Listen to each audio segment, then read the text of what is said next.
Greetings, petrol heads. Welcome back to Automation, the car company tycoon game. Today, I'm going to present to you guys the second generation of the UL Athena. It is the large SUV, of course. Let's get started with the aesthetics. I replaced the dual headlamps with single ones and adjusted the angle and length of these chrome bars accordingly, and I also added a couple of vents up here over the indicators, and I think that makes the front look more, look more like a luxury car with just lots of chrome and just a big, like, authentic stance. And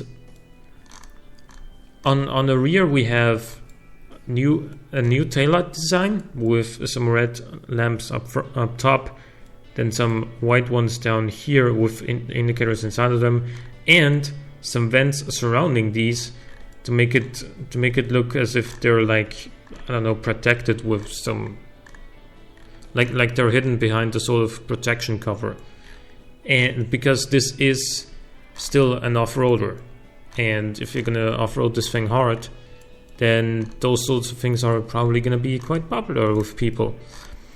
So in any case, new are also the engines, and by new I mean entirely new. This is now the second generation of the Hecate inline six. This is its first iteration. The maximum family capacity is going to be 3.2 liter, and we're using all of that in this engine.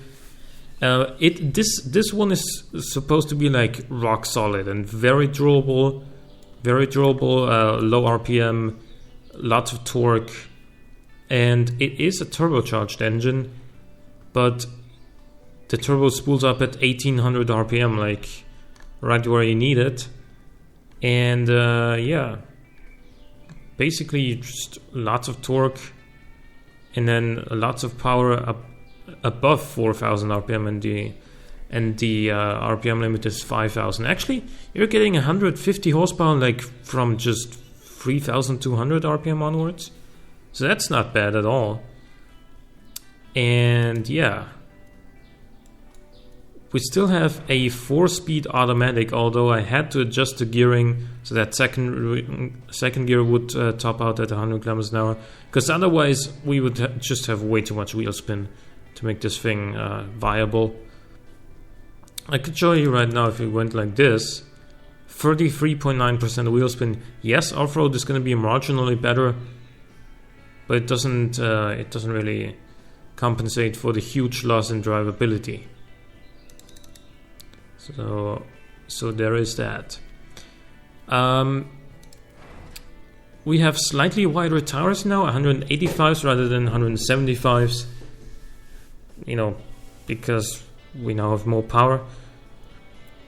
And I revised the brake setup a little bit as well, and so you now have 16-inch rims. I forgot to say that, and slightly bigger rear brakes, and I think 5mm bigger front brakes as well. But really, the rears are I think 20mm bigger now. They used to be 280s, I think.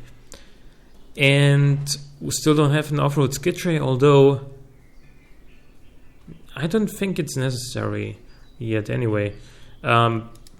Because this is still like an SUV that you can drive on the road, but it's also really good off-road. Again, here 5 seats, handmade interior, best entertainment and power steering, with advanced safety, hydro pneumatic springs, which are good off-road, so that's a nice thing to have.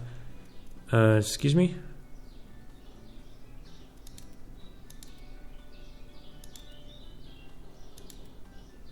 Okay.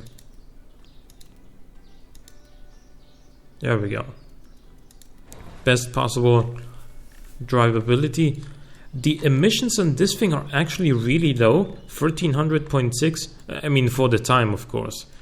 If you compare that to the UL130, which is basically this thing's predecessor, then this has almost 1,000 emissions more, and it uses just a little bit less fuel, but it also has just 128 horsepower, whereas the new one has 175.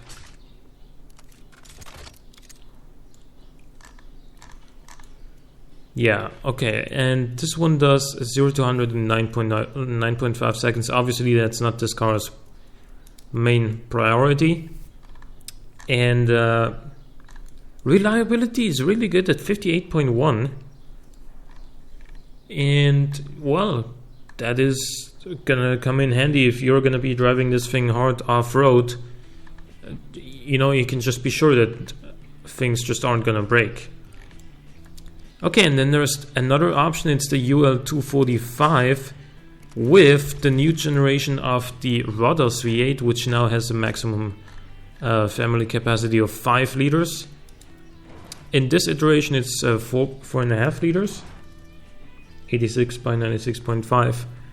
Maximum capacity is 90 by 98. We have a really flat torque curve, anywhere between like 1500 and 4000 RPM,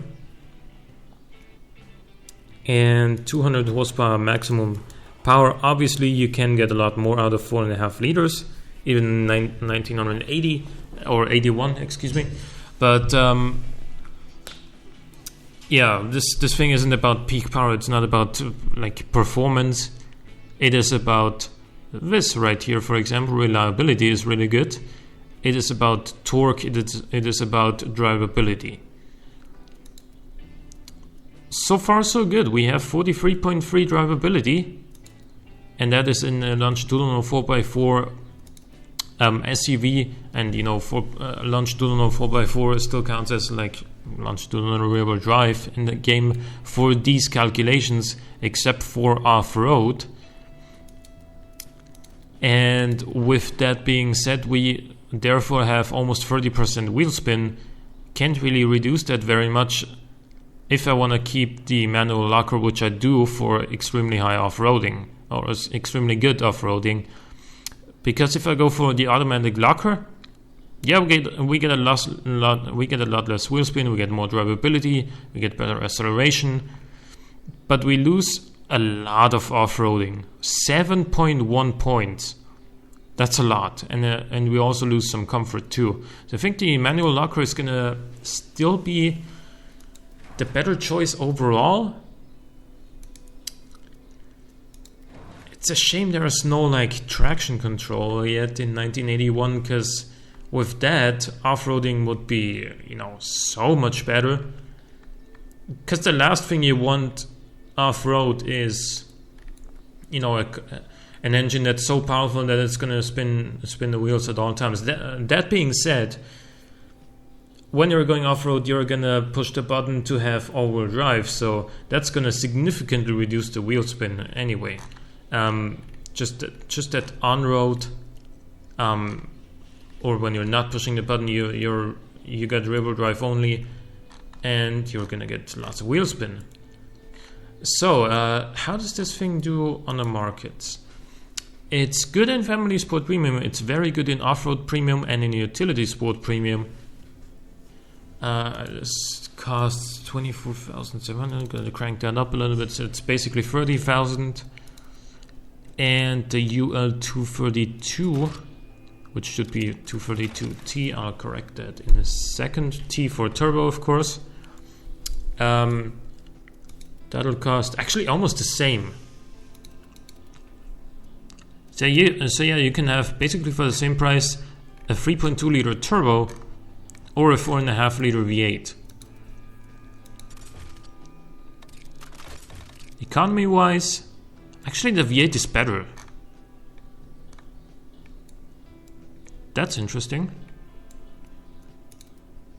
Also, reliability is pretty much the same on both cars, despite the fact that this is NA and the other one is turbocharged, and turbos just generally reduce reliability. because of all the extra components that you need for a turbocharged setup, of course. So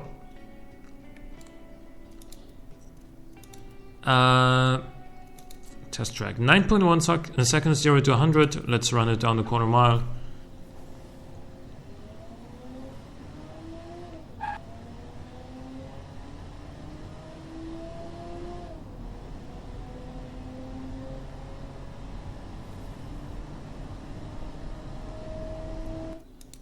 That is a 17.1. That's not so bad.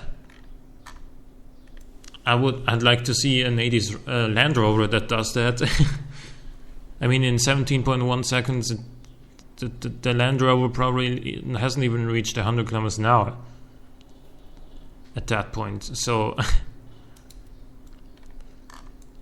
well, that is the Athena UL2. It's the second generation of the large SUV.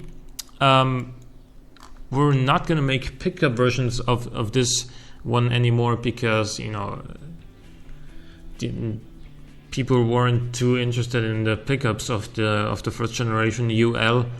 It's because, you know, when you want a pickup, you just want a pickup for its practicality and its towing power. Where, you know, towing power with the big engines that Athena generally uses, with the good amount of torque, towing power was good, but they were just too expensive for just, you know, a utility vehicle.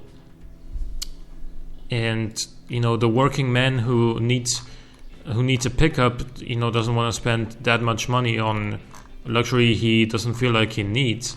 So therefore, they didn't sell very well, and we stopped making them. However, there's always been a market for like luxurious SUVs. I think it's been more present in the last couple of years. Like, speaking in today's age, like in the last 10 years or so, people are buying more and more SUVs. But there's always been expensive SUVs and a certain kind of customer that was interested in those. So therefore, I think keeping this up is going to be a decent idea. And let me know what you think. Hope you guys enjoyed this episode. Leave a like or a comment if you did. Thank you for watching. I'll see you next time.